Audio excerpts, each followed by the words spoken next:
مقبول ترین شو big باس OTT کا تیسرا season 2 اگست کو ناظرین سے رخصت ہو گیا۔ ثنا مقبول اس سیزن کی فاتح بن گئی ہیں۔ ثنا مقبول جو اپنی بے باکی اور اسٹریٹجک کھیل کے لیے مشہور ہیں، انہوں نے باوقار ٹرافی اور 25 لاکھ روپے کا نقد انعام جیتا۔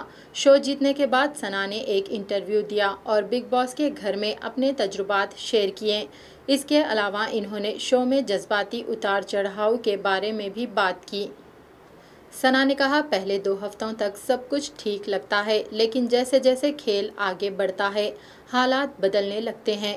جو لوگ آپ کے ساتھ بیٹھتے تھے وہ آپ کے بارے میں برا کہنا شروع کر دیتے ہیں، اور جو آپ کے ساتھ نہیں بیٹھتے وہ آپ کے بارے میں برا کہنا شروع کر دیتے ہیں۔ پھر ایک وقت ایسا آیا جب میرے دوست اور دور ہو گئے اور ایسا لگتا تھا کہ جو دوست مجھے سمجھتے ہیں وہ مجھے لاڈ کرتے ہیں، لیکن وہ نہیں ہیں۔ مجھے ان کے ساتھ رہنا اور کھانے پینے کی کوئی پرواہ نہیں تھی، کیونکہ یہ 4 لوگ میرے ساتھ تھے، لیکن جیسے ہی وہ چلے گئے اور گھر میرے خلاف ہونے لگا۔